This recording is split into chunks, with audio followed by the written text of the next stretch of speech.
All right, thanks so much for the introduction, Asaka, really appreciate it. Third time here, the meeting, I'm super pleased with being here. I want to thank the Seattle Science Foundation for giving us this venue, the terrific faculty, and obviously the industry support. So I'll be talking about platinum pyrite, and want to get a couple of details out what I think we are now able to solve, and I'll pick three common questions which, using our large database, our large prospective ESRG database, and what type of problems we can answer. And I think it's going to be a lot of things that, a lot of papers that you read, clinical papers, have very expected outcomes, that we all know. But this is going to be a lot of surprises, and I'm curious what you guys think. Here are my disclosures. None of it should be relevant. So here are the humble beginnings, right? How did we start? And we talked about it yesterday, but I started in the cadaver lab, in the skull base lab, and every second weekend I was there and tried to kind of learn how to do foraminotomies. I probably took out 100 of nerve roots. And sure enough, during my residence, I did one case, a thoracic guy who couldn't undergo general anesthesia, and I washed out an epidural abscess in the thoracic spine. Probably, talking about the Farshad's talk, probably not the best complexity to start with, but we got in there, we washed it out. And after a few months after I graduated, Roger Hartle calls me and he's like, hey, this guy came back, the abscess is still there, or bigger, but he didn't want to take it back, otherwise my endoscopic take-back rate would have been 100%. So that's kind of how everything started. So I want to introduce the ESRG and Spine Healthy, a tool that we use to collect data. And again, up there you see, you have to guess who the fellow was who was fast and furious, but he is actually here, so. Here's our research group, the ESRG. We collaborate. It's a multi-center research group, and we want to analyze prospective data, the best data that we can collect. We want to foster a climate of exchange, a climate that allows for exchange of innovative ideas, and we want to develop new patient care strategies. And together we want to educate the spine community very much like we do here right now. And we are seeking actively, collaboration both in research as well as in quality improvement projects. It started in 2022. We have had monthly meetings since that time. The group has a total of more than 1,400 patients where we have prospective data on. That includes PROM and walking data and a lot of anxiety scales, depression scales. So these patients are pretty well studied. It has led to 9 peer-reviewed multi-center studies so far. We have 28 manuscripts in the work that are either submitted or in preparation.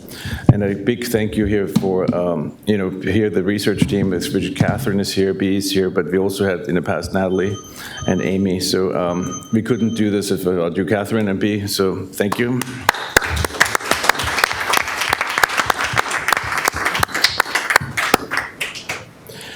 What do we use to use it? So the last 10 years, we've been designing this app. We call it Spine Healthy. The clinic scheduler signs up the patient, and then the patients fill out their standardized surveys. Patients are enrolled in either conservative care. So we're trying, actually yesterday we talked about that even that kind of data, we want to collect, people that get steroid injections, people that do physical therapy, to really study that impact, I think is going to help us. Continuous physiological monitoring, and then also for surgical interventions. This is what we have so far. So we have the app and the prospective data collections at 17 universities, have more than 1,400 patients, probably 1.4 million data points at this point, and patient compliance all over has been pretty good. But I think that's a topic of intense work, how we can get patients enrolled. And I wanted to give you a couple examples here right now. This was one of the first papers we did. Interestingly, more than 90% of all patients, if you tell them, hey, do you want to come to my clinic or you want to be doing your follow-up virtually, almost everybody wants to do it virtually. Nobody wants to park at your facility. Nobody wants to come back if not necessary. At least one PROM, so at least you had some type of idea what the patient was, how they were doing at 85%. And that is in contrast to before I used this type of app. I had no idea how people that did well were doing because you never saw them again. And we have 3 months follow-up in 74%. So pretty good follow-up data. Interestingly, almost 100% of all patients elect the virtual follow-up. So, a wound check after 2 weeks doesn't exist for me anymore. They send the picture, you take a look at it, and you're ready to go. And so one of the first studies here right now, as you can see down there, we have the VAS score, the daily scores initially afterwards, and then we space it out to 3, 6, 12, and 24 months. We looked at 182 patients prospectively and compared TELT and ILD. And collecting the thing. And then what we saw in this very first study, very much to our surprise, that these patients actually have instant relief of their leg pain. So on day 1 and day 2, people have typically almost the entire, as you can see up there, especially with discectomies, almost an instant sort of relief of the leg pain. And very interestingly, the disability, however, takes 3 months to get better. And this has really sort of influenced a lot how I talk to my patients, right? Even though they're pain-free or very sort of like the pain has resolved, they still need time to recover and rehabilitate. And so that's important when you talk to them, when they plan their life and they do other things. And you can see there, we have 80% of the discectomies and 70% of ULBD have MCID at 3 months. And then the ODI is delayed. Now going back to our data collection here right now, so this is a quarterly data collection. You can see that last year we did really well. Right now we sort of kind of constantly sort of go up there with ups and downs. But as you can see, and very much in contrast to a registry, we keep building momentum. And I hope that, our constant improvement is going to help us to keep that momentum. Why do we need this? Well, without knowing how our patients are doing, we can't improve, and we can't make things better. This is what we collect. So we collect really all different kind of surgeries. We collect anterior cervical, anterior lumbars, but very few here right now. So the gross majority of patients that we collect are endoscopic decompressions. We have some fusion surgeries, 2.6%, and other MIS decompressions, very few. So I hope that we can increase our data collection in those other fields too. Here's just, what type of data we get. So average age, how many levels, and this is interesting. So the pain duration we started to look at, and interestingly, when you look at the more long-term pain duration, it's in elderly patients, they have longer pain, and shorter pain, less than 12 months, is more common in younger patients. So these are kind of little details that we can tease out from the data. And here, really no surprises here. In our younger cohort, we do mainly discectomies. In our older cohort, we mainly do laminectomies. Operative times we collect here, and so this is, in line with the talks yesterday. Surgery, it takes time. So endoscopic discectomy on average take an hour. Foraminotomy is the same. Laminectomies still take quite a time, and I think it's going to be interesting how biportal is going to play into this and how the advancement of technology plays into that. But I think a common sense that procedures still take quite a while. So those are not the typical 10, 15-minute procedures. They do take their time. And this is the problems we are collecting.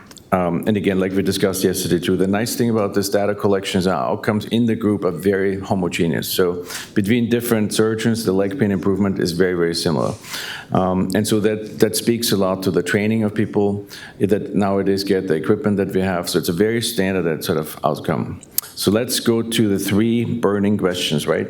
The 3 burning questions: when should we use an interlaminar or transforaminal, right? Let's say you have a disc and it can be addressed with both, interlaminar or transforaminal. What should you do? And so we looked at those cases again, 200 transforaminal, as a 351 transforaminal, 222 interlaminar. First, what you can see there is the age is different, right? Our transforaminal cohort is slightly older, actually by 10 years. It's slightly larger, that cohort, in terms of size. Morbidity-wise, they were the same. Interestingly, when you look at the disc pathology for the transforaminal pathologies, we see mainly foraminal pathology, more than half, and more paracentral pathology for the interlaminar. So now it's kind of, we see that the cohorts really diverge, and these are really different patient population that we're treating here. This is really interesting that the transforaminal patients have twice the pain duration than the interlaminar. So these are totally different patients, right? So they're more chronic pain, older, larger, but again, treating the same way. And so then we could go here and also have much higher rate of revision surgeries. We are talking about this all the time, right? Transforaminal is a great revision type of surgery, but here's the numbers, right? 26% versus 12%. So revision surgery king is the transforaminal. And then now we're going to the outcomes. And when you look at the outcomes, here's back pain. You can see that the TELTs, the transforaminals, are having slightly more postoperative pain, albeit not significant at 12 months, but they are kind of a little bit up there. And the same is true for leg pain. You can see that significantly more leg pain the first couple months, up to 12 months, where then it becomes very similar. You can see that the curves merge at 12 months. So TELT has a slower early recovery, long-term outcomes match ILD. But then we look in more detail, and we look at the TELTs and sort of look at into the paraspinal versus paracentral versus the foraminal disc herniation. And this is where it kind of diverges, and that's the reason why we see this difference is that when we look at the foraminal versus the paracentral discs, now everything is significant. So the back pain is different, and the leg pain is different. So foraminal disc pathology, on average, does worse. Even though we've been talking about it, everybody thinks that's the easy pathology to start with. It's not. And so the data is very, very clear on that. And foraminal discs are associated with a slower recovery and often an inferior outcome to paraspinal. And if you take out the foraminal discs and only look at the paracentral discs, the interlaminar versus the transforaminal is exactly the same. And that is actually really remarkable because, as we remember, that's still different patient populations, right? Much older, longer pain, and still having the same remarkable outcome. So very, very similar. So at 1 year, they're matching, so there's no difference anymore. So if you compare apples to apples, if you have a pathology and you can treat it with either interlaminar or transforaminal, knock yourself out. Scope it or skip it, right? So we have been talking a lot about foraminal pathology and is it amenable for endoscopy. There's a paper that we published earlier this year, 83 patients, again, prospectively studied. Very comparable, again, we had the foraminotomies here, TELF 31, and discectomies here. Same here, the discs are a little bit younger than the foraminal stenosis. You can also see down there the disc height, the foraminal height was lower in the TELF group versus the TELT group. And so here's what we looked at. So we looked at ventral pathology, rostral, dorsal, and then also at the vertical foraminal height. So these are all the parameters that Kosuke studied there in great detail. We can see that, again, on average, we saw, again, nice improvement that was seen right away.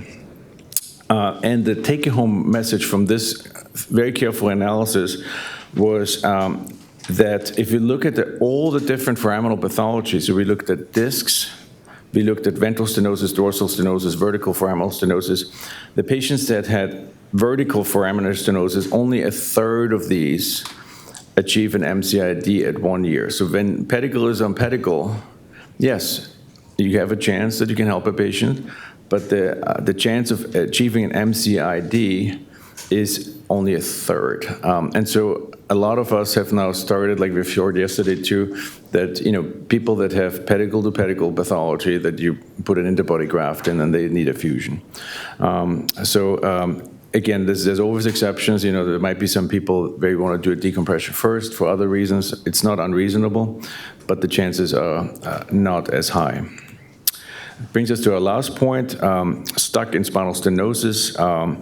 We looked at our patients that come to us down there with complaints with spinal stenosis. Complaints is mainly walking related, so people cannot walk.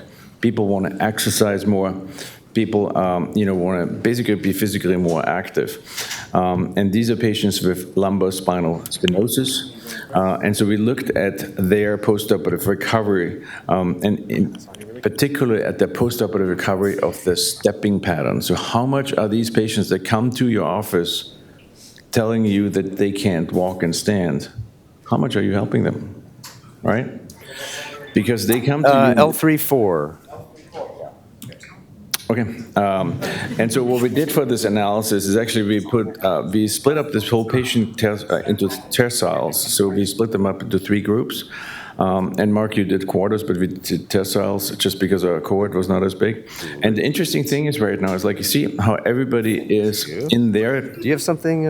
In your tertile, Like, you little bit stay more- in that tertile and you advance. Yeah. So there's very few patients that are That'll work. Yeah, that's great. not walking a lot and then improve beyond their group. So basically, Yeah, we'll take some a patient lateral comes to shots. you. So the take-home message for you: if a patient, and I do it as a laminectomy now, my patients, I look at the Apple phone and see how much they walk. Because often they come in and they're like, hey, I want to go hiking again, and their step count is 550 steps. You're like, you're going to get 700 steps. That mountain has not been designed yet that is small enough for that. So realistic expectations, right? And that is very interesting because our ODI scores and our pain scores are excellent. And patients that have a lot of pain and disability, they switch in groups. You cannot predict who is going to get better or not, but the walking pattern stays the same.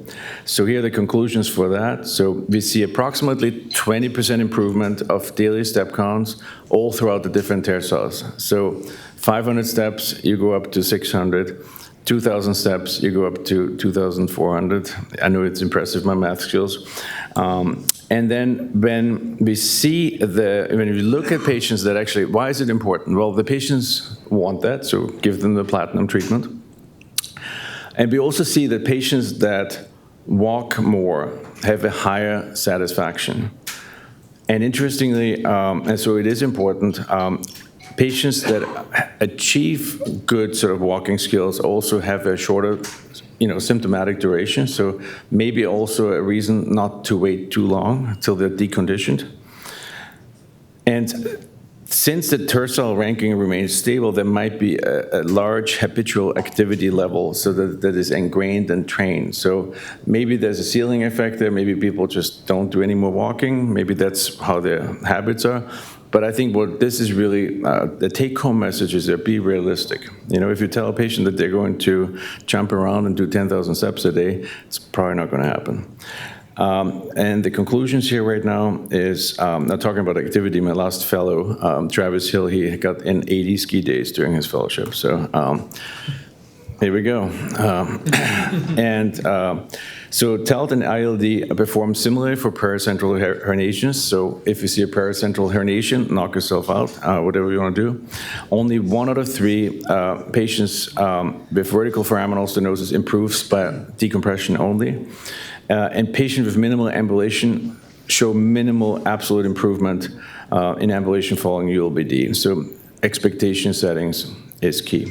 And that brings us to the end of the talk. Thank you.